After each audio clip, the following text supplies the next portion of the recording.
Hello, everyone, and good morning. Welcome to our live feed update for March 19th. I'm your host, Aaron Armstrong, and with me today is Puya. How you doing, Puya? I'm doing well, Taryn. It's been a while, and by a while I mean it's been a couple years since we've been in a position where we're gonna come into a live feed update a week later and talk about the pendulum swinging back. I feel like it's gonna be one of those days, and I'm very excited to break it all down. Yes, we are here to update you on everything that happened yesterday on the Big Brother Canada 9 live feeds. It was day 20 in the house, and it was a day full of potential chaos, but at the very least, yes, a pendulum swing here. As we had an eviction, we have a new HOH, a new plan, and all kinds of stuff to talk about. So let's get into it. Let's talk about it. We started the day with Toya was still in the house. That we had a house that was planning on blindsiding her. The plan was wait until the eviction happened and then blame it all on Beth. Call Beth out. Say it was Beth's fault. It's gonna be great. In the meantime, Toya had to apologize to Kiefer because they kept talking about Kiefer like he wasn't gonna be around, like Toya was gonna be around next week, which is funny because that's what Kiefer did to Josh. And also Kiefer knows that he'll be staying next week, but he was a little upset about it, and Toya had to apologize. You can't quite help yourself getting your feelings hurt in moments like that, especially if you're someone like Kiefer. We've talked about Kiefer really letting himself feel his feels whenever he's feeling down, and it doesn't take much sometimes. So this was very much in the Kiefer realm of activity. So I wasn't surprised by this at all, despite him doing this with Josh last week. Yes. The real meat of the day before the eviction, though, was that Ty and Jed started to feel a little bit sketched out. They approached Vic and they were like, "Is something going on here? Like, is there's not going to be like another last minute flip or anything, right?" And Vic was just just panicked, I guess, and was like, "Oh, wait, what's the plan? Beth, it's Beth's fault. Wait, what's Beth's fault? The flip. She's trying to flip, I think. She's been campaigning to get Toya out, is what's happening. She said it would be a resume move. You guys can't trust Beth." And they're like, "Wait a minute, is there a flip happening?" She said, "Well, no, but Beth has been doing some stuff, obviously. So, you guys got to watch out for that." And of course, the guys are like, "She has said resume move to us before. Oh man." And she's like, "Yeah, I'm gonna call her out after the eviction. I'm gonna go at her." I'm like, "Oh boy." Talk about diarrhea of the mouth. I gotta ask you, ultimately now, like not looking at results in the moment, would you have reckoned that just being honest was the move, or do you think the blind side was the appropriate action for her?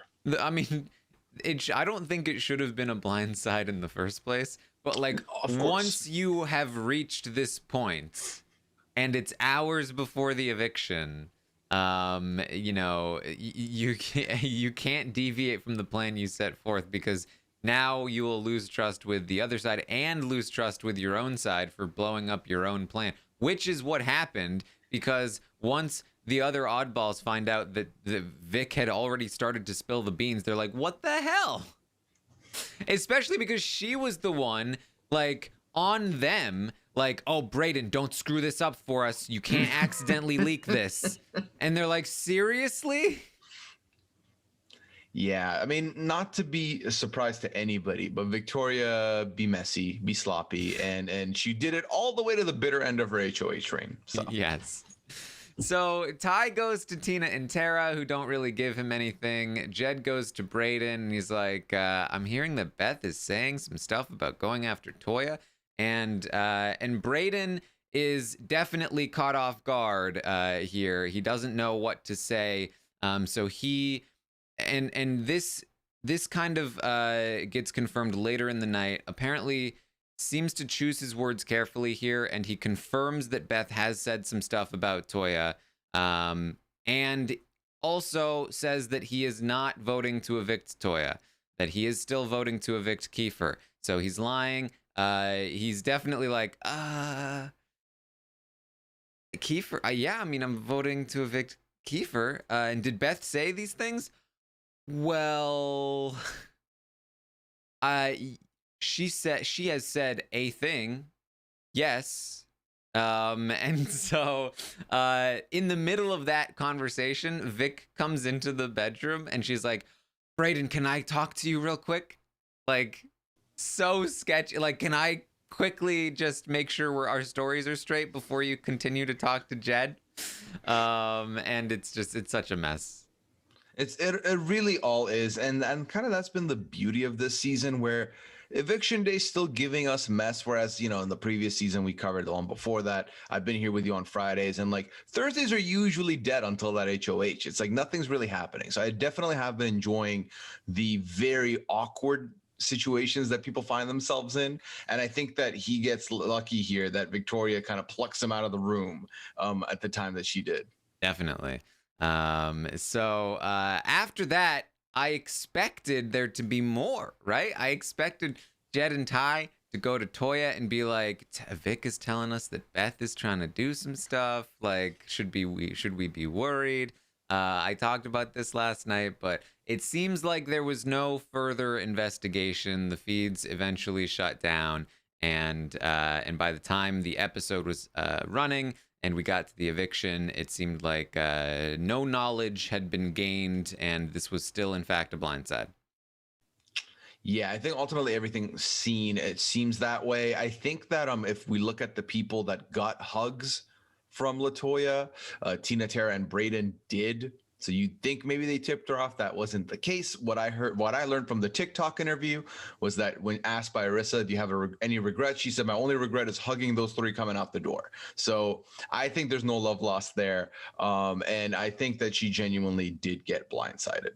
It's funny too, because we're gonna learn later that the fact that she hugged Brayden in particular was like a signal to the alliance that like, nah, Brayden's cool. Especially because, so their theory is that this vote probably flipped last minute or whatever. Right. And that Brayden was trying to warn Toya. He was giving her signals, and that's why she hugged him at the end. And so apparently Brayden did some decent lying after the eviction, because he has come away completely clean on all angles from this. It's a job well done. And let's quickly talk about the fact that these sunsetters are convinced that this was a last second flip. This is what happens when your alliance sets the precedent for this kind of shenanigans. You think that it happens to you too. Whereas this has been going on for days in front of them and they've been none the wiser. It's pretty brutal to watch, but I do co-sign that Brayden has done a phenomenal job of kind of finding himself in a good spot no matter who you really look at in this house. So kudos to Brayden. Yeah, I mean the massive difference. Like, we started with Austin and Brayden; they both were doing pretty poorly. But Brayden has really started to pull away, and we've been talking about this over the last couple of weeks, where his social game is just clearly the better one at this point. And the difference between the two is widening for sure, and that'll definitely be something we talk about here today. So Toya is in fact evicted in a blindside 6-3, and that is going to be followed up by the HOH where Kiefer wins the HOH. Now in this HOH, it will be confirmed later on. Him and Austin made a deal, and Austin threw the HOH to Kiefer in their tiebreaker portion of the head of household. And the deal was that Kiefer would not put Austin up tomorrow. It's not a bad deal. It's not a bad deal. Take the deal. It's a good deal. I'm very pleased with the results of this HOH. Obviously, I've made it clear I'm not like the world's biggest Kiefer stan or anything. However, I do think for game, this is the perfect way to see the pendulum swing back. It's the person who was literally on the block. Seeing people have to work his vote has been fun. And I think that Austin, I agree that Brayden is the better player of the pair, given the social capabilities.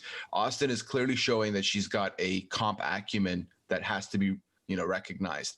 But I also think that cutting this deal is a good way for her to find herself safe. Again, if the HOH doesn't fickle on her, which I think currently the HOH is seeming okay on her.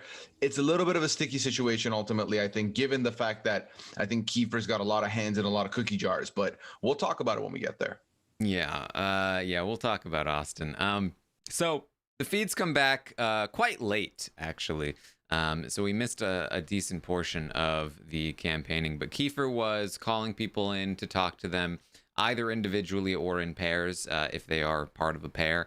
And he is the first HOH to do so. Like, it's honestly, it's so strange to me to watch Kiefer, because he is an interesting player, and we'll talk more about Kiefer. But Kiefer is probably one of the bigger fans of the show in the house, and he's also probably, and it's weird to say this, he's probably the best strategic player in the house, but he also has like a really bad social game, and that social game really messes with his strategy, right? Because it puts him in positions where he ends up feeling desperate, and he does things that he shouldn't because he has bad reads on what he's capable of doing. That makes sense, right? But it's weird. It's weird to see in this house somebody actually do an HOH correctly, which is you talk to people individually, you keep your cards close, you make deals with people, you you milk everything out of your HOH as you can. Like, good job, Kiefer. I think now that we have enough of a sample size for me to think of this, I think that Kiefer is someone who he feels very insecure in the game when he doesn't have any kind of power. But when he has power, that confidence comes out, that like clearly he's thought about this game before, and that side of him comes out. And I love that so much for him. So it's like, it's weird because I think he's someone who has both sides to him. He's very much Eeyore when the times are rough, but then he's like this mastermind when the times are good. And I think that the other side, let's be real, is the fact that this is the third HOH, and the bar has been set so low as far as like doing an HOH reign right, so that it's like, oh, you're having conversations individually, good job, you're killing it. But I also think based on the conversations he's been having and the substance in them, he is wielding the power correctly and in a way that's not going to cause blowback to him, which I think is what you want to do when you're trying to get as many deals to get out of this HOH week next week. So it's so far so good. Yeah.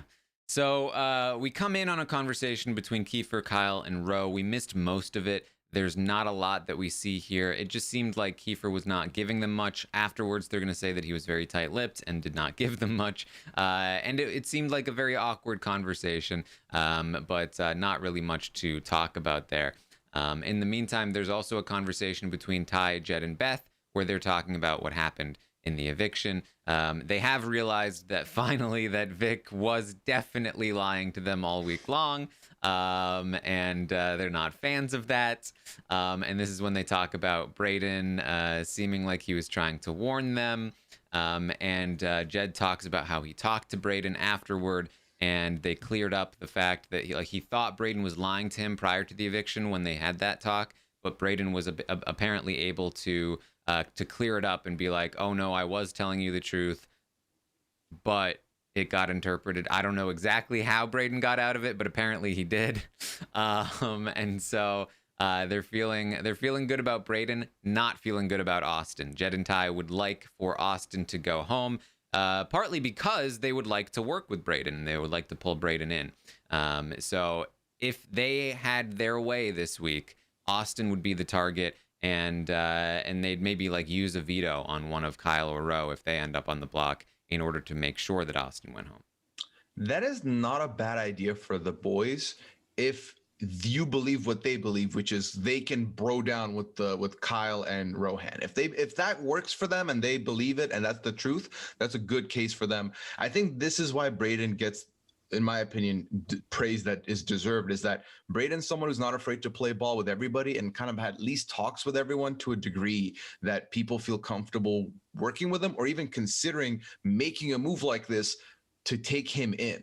So I think like no matter what you look at, anyone gets knocked off this board, someone's going to try and reel him in, which is a good spot for him. But I think that Jed and Ty, what they still their biggest blindside is they think that they can do something with Kyle and Rowe. And I think the sooner they realize that this is not the move for you, this is not the route, these are not two people that are going to ride with you, the better.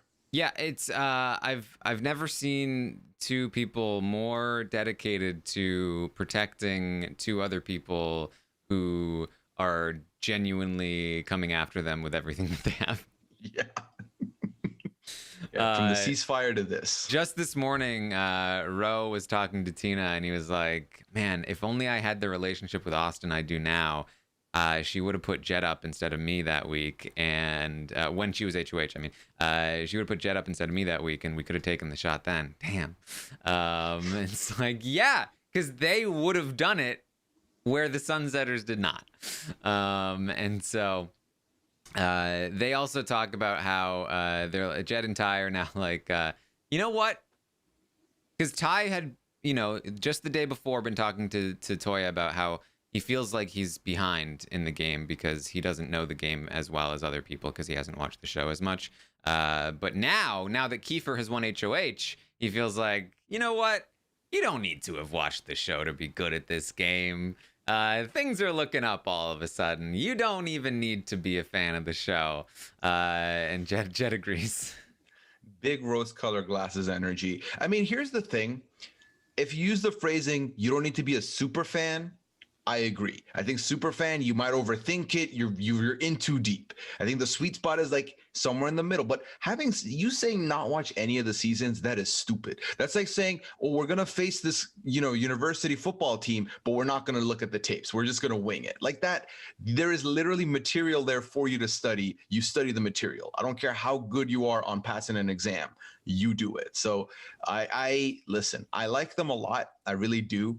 Some of the things they say make it hard for me to root for them because y'all are being dummies. You're being dummies, but I'm holding hope still with the two of them. And I know like people love to like point out the exceptions to the rule. And like I think Anthony is probably one of the biggest ones. But like I think people forget that the one thing Anthony was missing, the biggest reason why Anthony didn't end up winning the game is that he didn't know the game and he didn't know that he needed to study. He didn't know that, those end game comps were that important. And because of that, he ended up losing. That was the thing that he was missing, right? And Anthony now, who watches the show, knows the show, like, I think the Anthony now would have won Big Brother Canada 7. Genuinely. Right. But he didn't, right? Unfortunately, yes. They also talk about how Tina is so fake, going back and forth. Now she's gonna be hanging out with us. She's gonna be hanging out with Kiefer. They really do not like the Tina and Tara floater group. This usually is what happens with a two-sided house. And this is why, the Howies and the Fessies of the world make such big mistakes, is because like there is some weird kind of backwards respect for like, at least the other side is, at least I know where they stand. At least they aren't pretending. They aren't just flipping back and forth and being fake. And it's like, sure, but also at least they're not coming for you 100% of the time. Right? Right, exactly. And I think this is the biggest blind spot to them for me is, hey, Jed, Ty, how about the fact that at some point you had Tina? That means you had the formula. That means you can bring her back. You can work with her. I don't care about none of this respect thing of like, listen, respect that you are actually targeting me with your chest. Like, no. How about you don't target me? How about those are the people I'm trying to keep in the house? It's a little bit baffling, but it happens way too often for me to realize that it's definitely a thing that happens in these Big Brother houses where you're just you convince yourself, I need people who are playing the game to get far. And if I see you as someone who's floating through, that's not a viable game for me. I don't respect it. So it's kind of like, I'm going to tell myself I need like-minded people to stay so that they keep me. It's very weird logic. And I think obviously the move is to just keep as many people that say thumbs up to you and will not vote you out. And that's it.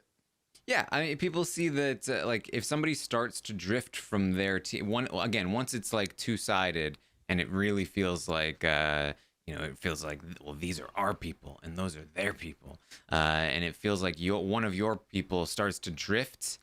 The reaction is the opposite of what it should be. The reaction is like, screw you! I can't believe you're starting to drift from us, which just pushes them further away and makes it easier for them to play the middle. Whereas if they were like, oh, Tina, we love you, please, it would make it so much harder for Tina to play the way she does, right? But what are you gonna do?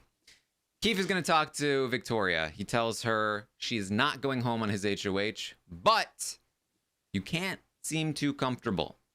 All right, no looking comfortable. He talks about the have-nots. I got a little confused about exactly who is the have-not. Did you have these? If it's 4 people, I can tell you that Kyle is not a part of them. So that's kind of, I think Tina, Tara, Victoria, and Ro are the 4 I saw. If there's 5 of them, Kyle is also included, but Kyle's the one that gets stuck out. Basically, this was Latoya's list from the grave of, if you win, this is who I want. Yeah, like normally I don't really care who's the have-not, but apparently, yes, Toya gave Kiefer a list of people that he wanted as or that she wanted as have-nots, and he was like, I'm doing this for Toya. But the problem is I keep seeing conflicting lists of different people, and I wasn't paying attention at the time because I didn't think it mattered. Yeah. No, I think from what I read, Kyle was the one that was like the one that's not included in the list of 4 that I've seen. So I know Tina and Tara for sure are there, and I know that Victoria is, because he mentions it in this conversation of like, sorry, I gotta do it. Okay, so I'm pretty sure Ro is as well, because I definitely remember hearing them talking about how Ro kind of admitted that he liked slop. And that like that was a mistake. Now they're just going to continue to put Ro on. And Kiefer also talked to them, to Jed and Beth, about like he didn't want to put any of his team, so to speak, on slop. He wanted Jed and Ty to win the next competition. He doesn't want to weaken them by putting them on slop, and so he wants to weaken the theoretical enemies. It's not a bad move. I mean, ultimately, it's great to have this scapegoat of, listen, it was Latoya's last wish. Because what are they going to do? Be mad at someone who's out of the house? Like they're not gonna be mad at him because he's the HOH. You're gonna piss him off. It's perfect. It's the perfect justification to get what you want on the have not plate. Yes. So Victoria does as she does, and she says to Keith, now that he is HOH, I just feel so manipulated. When I was HOH, I just got manipulated so much, and they convinced me that Beth was bad, and that was such a manipulation. Yes, Victoria was the one that got manipulated into thinking that Beth was doing bad things for sure. And that's gonna be her line. That's the new line. That Beth is not bad, turns out. It turns out she was just being manipulated. Exactly. Victoria is very, very prone to manipulation, and in this case specifically is no different. It's very interesting the way she talks now that she doesn't have the power, because she was also offering up, she's like, I want to sit at the final 2 with you, and she's really like gone all in on like trying to butter up Kiefer and make herself seem as vulnerable as possible, as like, I'm very prone to manipulation, I'm very prone to being fooled, they pulled one over me. So it's both. I can't decide whether or not it's going to be effective. I think for the purposes of this week, it looks like she's going to be fine regardless of what she says. I think she's still going to have a bill to pay to the boys. I think Jed and Ty are still ready to say something to her today. But with regards to trying to come off of this HOH train and doing this, it's funny because I think this is the second week in a row where someone's done something the day of that's going to hurt them for the week. So Kiefer had the moment with about talking about Victoria in the ball pit, and then now Victoria has this whole like Beth lie that she's put together that she's gonna have to like face the music for today. Yeah, and we talked about it last night, but Vic is so lucky that Kiefer is the one that won this, and not Jed, Ty, or Beth. They would all be after Vic right now. And on top of that, As predicted, the oddballs have scurried away. They have dissolved, and every single one of them was throwing throwing Victoria under the bus, trying to get Victoria on the block. Again, if this had been Jed or Ty or Beth, that very, very well would have worked there for them. Vic has no support within the oddballs here. It is very much. Wait, who was Vic again? Mm-hmm. I was never working with Vic. What are you talking about? It was a last minute flip. We were never working with her. So yeah. Yeah, she's completely finding herself on an island, which I do think leaves her ready to get picked up by Tara and Tina. Mm-hmm. So I think that middle is starting to look like the majority, almost like it's getting there. They're kind of putting the pieces together now, especially if Keith is feeling more and more comfortable with Tina and Tara over anyone else. You're looking pretty good if you're Tina and Tara. I'll say that. Maybe Jed and Ty don't like you, but they'll come around. They'll have no choice soon enough. So yes. I do think that's very interesting for them. And I feel bad for Victoria, but also I'm glad that Victoria is going to stick around another week because it's more mayhem, and I'm all for the mayhem right now. Yeah, Vic to me is kind of, she has like one speed as a player, and that is just like all gaslighting all the time, like always lying, always playing up that she's just a party girl. And she is the kind of player to me who, when she is not in power, it can work for her. And I think that like this can be fine. I think that with the lucky break that Kiefer won the HOH and not anybody else, she'll survive this week. She'll still have a target on her back. She'll still be in a decent amount of danger, but with enough work and not being in power, she can maybe get back to a place that's okay. But to me, she is just the kind of player that, like, the second she has power, she'll do not necessarily the wrong thing with it, but like she'll just trash her game, right? Like, it's basically like Vic as a player without power will just kind of like sit there for a while, won't be targeted, not a problem, don't worry about it. The second she gets power, it's like, whoop, big drop, this is bad. But then the longer she's not in power, it'll slowly normalize back to the sort of like average line of like, we don't need to worry about her. Yeah, I think she needs to just lay low and have people forget what happened last week and like the fact that she was in control. Because I do think that maybe her moves wouldn't necessarily be bad, right? If she gets HOH, do I think she'll pick out the right target for herself? Yes, I think she'll pick out the right target. Will she go about executing it in the worst way possible? Yes, that too. So I think if she lays low, she's in a better spot. I do think that this week could help her, but also I have no idea what's going to happen with her, Beth, Ty, Jed. Like, I feel like there's a fallout waiting to happen. So we got to see what happens there beforehand. But also it doesn't help her that Kyle and Ro and them have pretty much like written her off and are trying to get her on the block. I'm curious if that'll get back to her. I'm curious if she figures that out. I'm curious what she does next with that. So I'm going to be on Victoria watch for a little bit this week, at least, because I'm very keen to see where she goes from here. Yes. Kiefer also is going to imply to Vic that that basically the reason he wants her to not act comfortable is that he is going to essentially pretend that he is going to be backdooring her. That's going to be the line to Kyle and Ro, that they are the setup for a Vic backdoor, which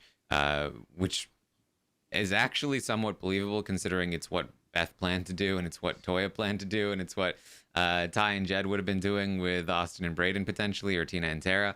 But in this particular case, it's actually going to be fake, and she will not be the backdoor target. That is going to be somebody else that is going to mention very soon. So Kiefer's going to talk to Tina and Tara, and with them, he's going to give them the real info here. Kyle and Ro are going up on the block for sure. He did not tell Victoria that, by the way. He did not name any names. If one of them come down, he has a potential backdoor target, and that person is Austin. Austin, who threw the HOH to him, as she will say later in the night, and made a deal. He promised Austin that he would not put her up tomorrow, and he intends to stay true to that deal. Sunday and/or Monday, though, another story. So can we quickly talk about that? I need to get your take on this. So obviously, like I said earlier, Kiefer's in a position where I think he's good with a lot of people, or he feels good with a lot of people.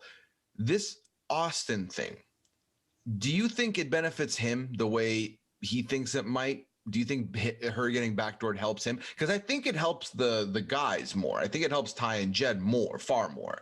But does it help him if one of the guys doesn't go and Kyle and Roe and Austin gets put on the block and gets shipped off? I don't think it helps the guys as much as they think it does. And I think it actually could help him. So, because the reason being, Kyle and Roe are still theoretically bigger targets than Austin. Right. Now, it really depends on like where Ty, Jed, and Beth eventually end up.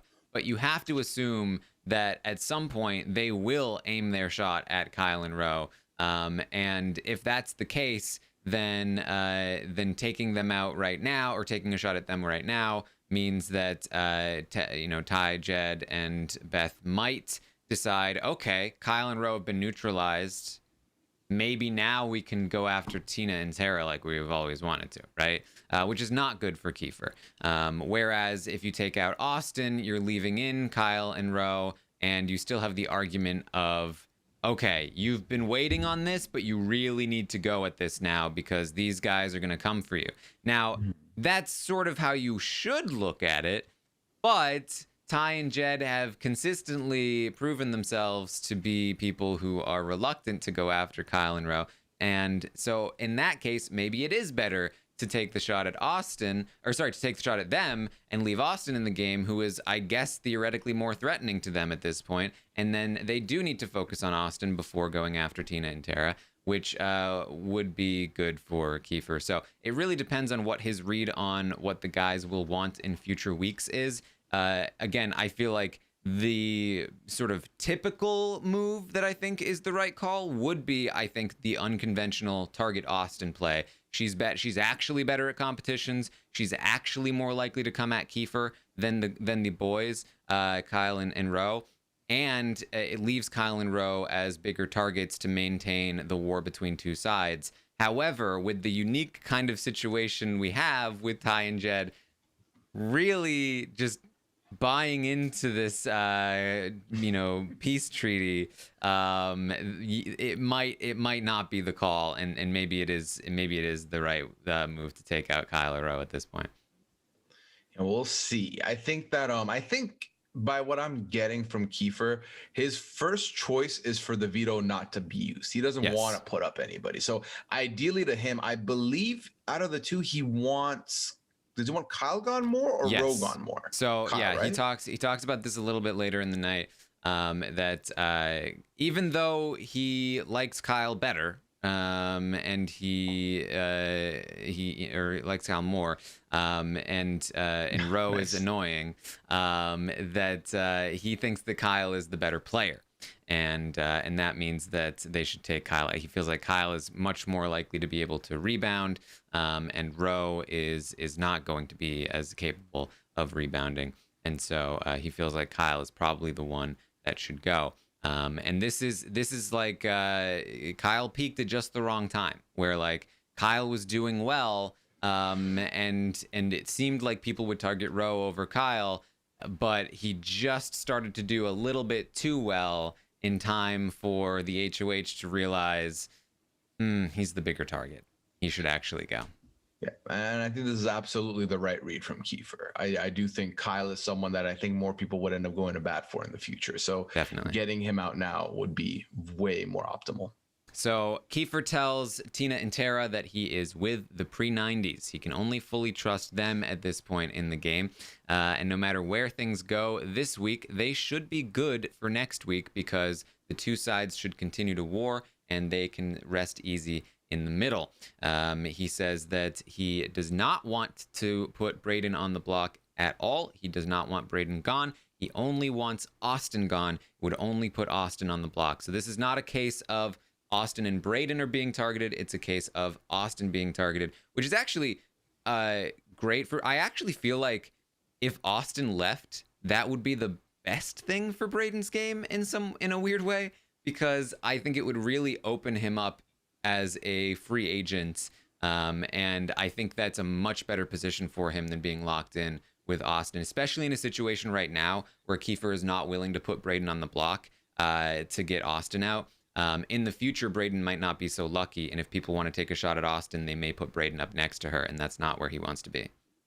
Yeah, I think, and especially in a house divided like this, having someone like Brayden who is socially capable of flying anywhere and being fine, I think losing your closest ally de-pairs you in the best possible way at the best possible time. Because right now, the conversation that Kiefer was having with Victoria, because he didn't give his information up to anybody but to Tina and Tara, but he was talking about getting pairs out, splitting pairs up. So if he does successfully get out Austin, Brayden's fine. It's like kind of like the golden key in BB13. You have the golden key. We'll see you later. You're in the jury. You're done, because there's many other pairs here that you're going to try and want to break up here. So I do think that would work out in Brayden's case the best out of any other people getting de-paired, because again, Brayden's shown capability of getting along with everyone and talking with everyone to the point where people think they could have him in their squad.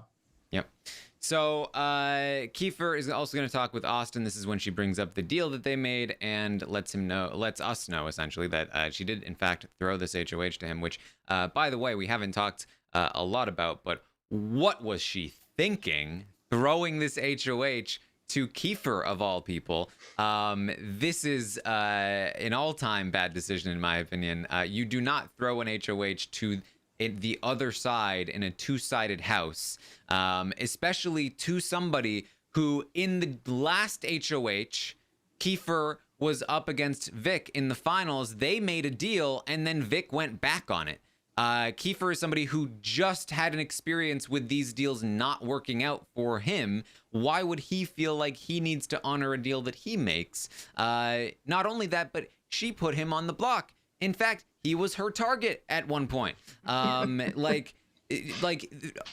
for her own safety, it's a dumb move. And beyond that, it's also a dumb move because it's allowing the other side to take a shot at her side, which is going to completely demolish her side and any kind of real power she had in the game as part of a structure. She was well positioned within the oddballs. All she needed to do was make sure they took out at least one more person from the other side, and the oddballs would have been able to really get into a great spot. And Kyle and Roe would have remained bigger targets. Now, her winning HOH obviously was not ideal.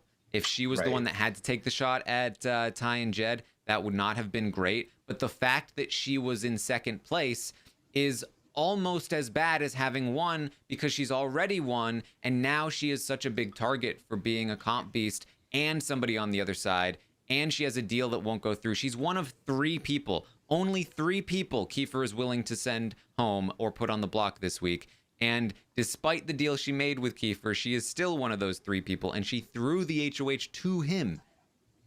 So part of me wants to say maybe she just was going to offer the deal regardless of the result, right? Like that was always going to happen. Kiefer Kiefer went first, got a 9. So obviously, yes, there could have been a throwing element, but also she could have just come up sure, be like, see, I threw it to you because I love you. If she's only pretending she threw, then this doesn't matter. Great job saying that you threw it. Because that's the only thing you can do at that point. Yeah, but also being runner-up here, you won the other one. There's only been 3 HOHs, and you've nearly got 2 out of the 3. That's a very, that's a lot of threat on you right away. If you have won the second one, that's still a lot of threat on you right away. So I think that she found herself in a bit of a tough spot the minute she hit that 10 as well. But also, what were you going to do? Not try and get in Kiefer's way at least? So it was a sticky situation regardless of how you look at it for her. But here's hoping that she's able to get out of it, maybe with this deal. But again, if the veto's used, she's on the block. So we'll see how that goes. I don't think the deal did anything. I think Kyle and Roe were always going to be the nominations, and she was always going to be the replacement. And the deal did absolutely nothing for her. On top of that, her allies, are already speculating, like, did she throw that? And they're not very happy about it, right? I just, I always think to like some of the worst like throne competition decisions, and I think about like Jordan in BB Can 3, and Sleeping in the ant I think maze. about Hoffman in season 12, and it's just like, throwing competitions is great and all, but you got to know when to really actually do it, Yeah. and it's probably not as often as you think.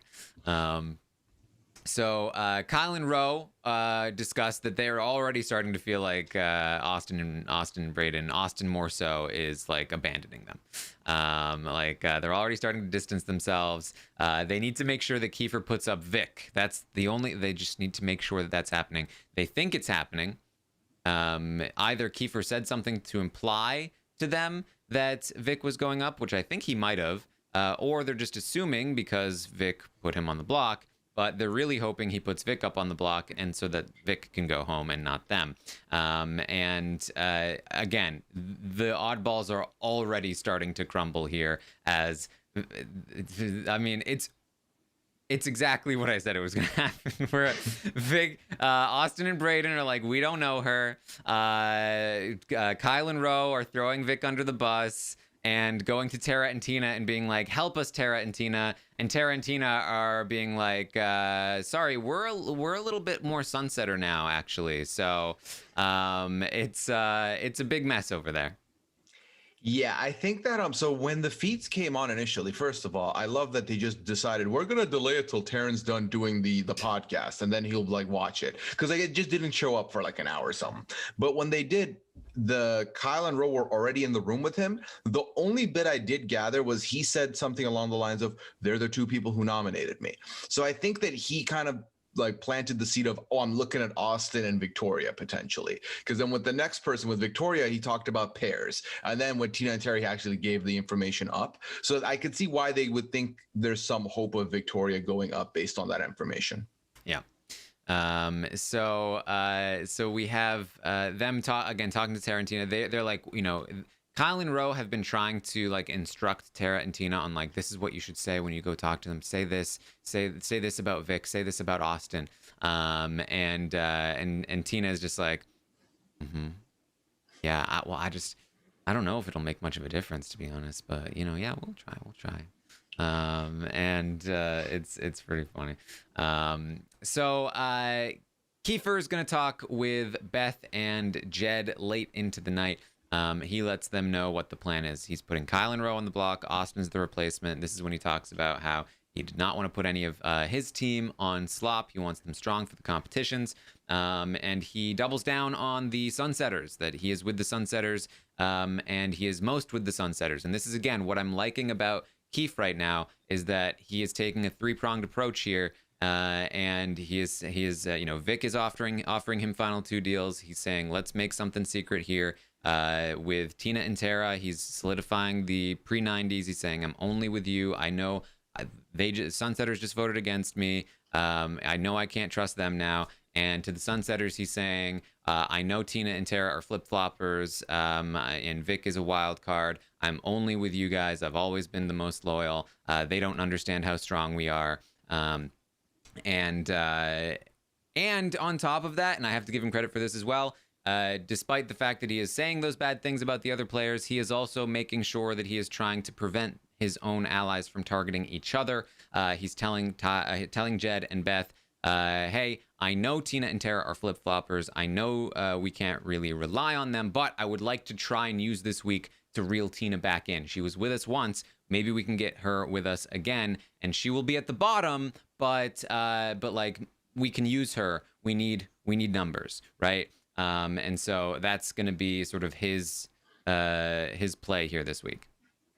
It's very smart. And this kind of goes back to what you said about Kiefer is kind of one of the more strategic players in the house. Again, he's got this newfound confidence. It's very clear he's trying to utilize this HOH as a blueprint to set himself up for longevity in this game. I think if he's successful in keeping both his Sunsetter origins and his pre-90X Alliance. That's right. I've made them a workout alliance name. They can use it if they want. But this pre-90 alliance and this, if he stays in the middle of these two and he kind of like stitches them together even for a little bit to target the common enemy that is the oddballs, he's going to ride it out. He's going to be in a safe spot. I don't think he's going to be, he could be the pawn if it comes to that, but I never think he's going to be the main target unless he's pissed somebody off really badly. So I think this is a great place for him to navigate. And despite winning 2 competitions, I think he still kind of comes off as the doddering idiot to a lot of people, which is great for him because let them keep underestimating him and he can get along fine. And I think the Eeyore of it all, him being sad during moments, has really made people see him as like this bit of a wreck, which is great. Again, it's not overbearing to the point where like I can't with him. Talking to him takes it out of me. He's not there yet. So all of this is a good recipe for his longevity in the game. It really is. Yeah. The thing about Keith is that because I've said this before too. When he was proposing the flip idea, it was a good idea, and he could have put himself in a good spot. But I was like, can he maintain that though? Right. And that's where I'm at now. Like, he knows what to do. The execution is often off. I think that a large part of that does have to do with the confidence level that he has in himself, and the social position he often finds himself in. The fact that he won this HOH and that he's now won more competitions than basically anyone else in the house, I think is a very good thing for him, because what he needs in the game is respect. I think with respect, that gives him the ability to win in the end, and it gives him the confidence to play well like he should be playing. It's when people are not respecting him in the game that he feels the need to prove himself, and that's when he screws up. And so we'll see where this new Kiefer goes, but I'm not sure that it will last forever. We'll just have to wait and see. Yeah, I mean, I can very much picture next week Roe wins HOH, and then everything Kiefer's done so far, that confidence will get gone, shot out the window, and then he's like back to his old ways again. Definitely, this is the kind of energy and gameplay he's capable of if things are going right for him. Yes. If HOH is there, if he feels safe, he can play like this. Otherwise, he can't. Yeah. Jed, by the way, was not a huge fan of the idea of reeling Tina back in. But he says, I'm willing to do whatever you want to do. And here's the real problem, I think, still facing Kiefer, is that he still is not super well respected by the Sunsetters. Jed will say to his face that he's fine with reeling Tina back in, but then later with Ty, he's going to say that he does not want that to happen. This morning, Kiefer talked with Ty and Jed and mentioned that he would like for the veto to not be used. He would like for Kyle and Roe to stay on the block, and he wants Kyle to go home. And in the moment, Ty and Jed were like, yeah, cool, fine. Afterward, they discussed that they would still like to use the veto on Kyle or Roe if they can, because they think that that is a good plan for them. So they just kind of don't care about what Kiefer wants, and it's kind of always been that way. And we'll see where this goes. This is very, very much classic to me, where the jacked guys, the very physically enabled guys, look down upon the non-physical specimen that is Kiefer. Mm-hmm. And even though Kiefer's got 2 comps more than either of them, actually, Jed has 1 now, they still don't respect it. They still don't think he's capable. It's like, you two realize that Kiefer literally is the reason you're not going home this week, or you're not touching the block this week.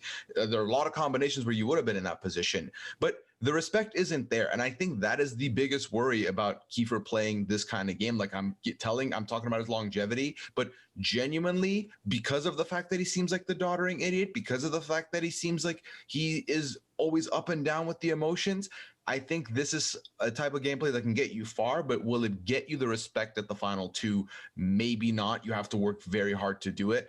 Granted, he is a fan. I think he can recognize the things he needs to say, what he needs to turn up in those situations. So we will see. That's to be determined. But it is unfortunate to see him not really have the respect that he deserves in this moment from them, especially because who do they have, right? They're talking about, I don't want Tina. They're talking about, I don't want this, that, whatever. They voted out. They voted him to leave. He's not putting them on the block. And instead of being like, you know what, that's great, let's keep him, let's reel him back. And they're like, But Kyle and Rowe, though, they've never given us a reason to work with them, but like they're looking real nice right now. Like they are looking in the wrong places that it's so frustrating. Yeah. So that was basically the night. There was also just plenty of Tara really being, I guess it's almost like she has HOH-itis.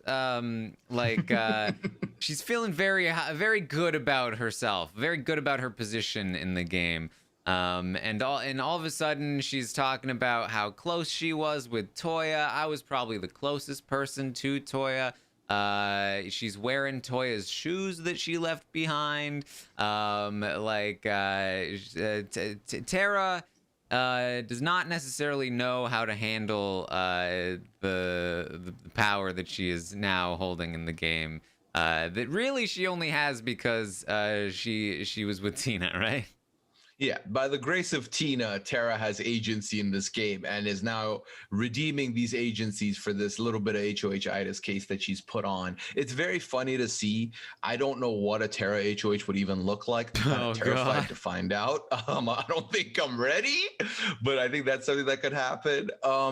Last night, they did polish off a Mickey of whiskey that Kiefer got in his HOH basket. For those of you who are like, what is a Mickey? Are you talking about Mickey Mouse? No, a Mickey is about 14 ounces of liquor. So there you go. That's the little bit of Canadian studies I'll give you for today. Sounds like a lot. It's like about 750 milliliters or so, something like that. Yeah. So it's like, it's a lot for one person. If you're sharing amongst a few, you should be all right. But also, if you're not been drinking for a while and you're taking swigs of whiskey, like you'll feel a little bit, you'll be buzzed. You'll get your buzz on. And I feel like you could tell last night some people were, well, granted they kept cutting the feeds in the HOH room for this reason, I'm pretty sure. But people were celebrating, having a little bit of fun. Kiefer definitely enjoyed himself. Yeah. All right. Anything else, Puya, that we need to bring up here from yesterday? Outside of that, I think we've covered everything. This week is going to get interesting. I think I'll tell you what I'm looking out for before we head on out here. I'm looking out for what's going to happen between Victoria, Jed, Ty, and Beth. That is the one thing outside of the HOH and the HOH's plans that I'm very keen to see play out. And I want to see how Victoria handles it. I want to see how the guys handle it. I want to see how they all mishandle it, because I know it's going to be mishandled. So I'm very excited to see all that go down. But other than that, I think we're all set. Yes. Somebody in the chat did just mention that, yes, there is some speculation that Jed and Beth were canoodling last night a little bit. They were. Yes. So the throuple is still fully in action here. There you go. I'm also being told that I messed up my measurements. It's 375. 750 is 26 ounces. I'm sorry. It's been a minute. Okay, but there we go. Thank you for correcting me. There you go. All right. Well, that's what we have for you today. I'll, of course, be back tomorrow morning at 11 a.m. Eastern to update you on everything that happens today on the Big Brother Canada 9 live feeds.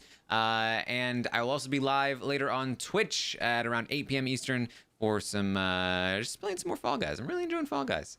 So come hang out there. We'll also be playing some Among Us over the weekend with all the fun mods that we used last weekend. It was a blast to play that. Of course, there'll be more Big Brother coverage on Monday once we get into the Monday night episode, and then the Tuesday roundtable will happen. We'll update the stock watch prices and all of that. I hope you guys chose well, and that's what we have for you. Puya, where can people find you? People can find me on all major social media platforms: Twitter, Instagram, Twitch.tv, Puyaism for all three. I talked 90 Day Fiance with Rob and Sasha Joseph this week. That was great. Check that out. I did Masked Singer season 5 episode 2 with Liana Boris yesterday. That's going to drop some point today. Keep an eye out for that. That'll be great. Tomorrow we'll be talking The Circle. Taryn, I'm very excited about season 3 of The Circle. That's been great so far. So definitely check that out as well. And then, as Taryn mentioned, Among Us coming through on Sunday night. That'll be a great time again. More mods, more mayhem. Love that always. And that's about it. That's all you're getting from me as far as plugs go. All right. Well, thank you guys so much for joining us today. We'll see you next time.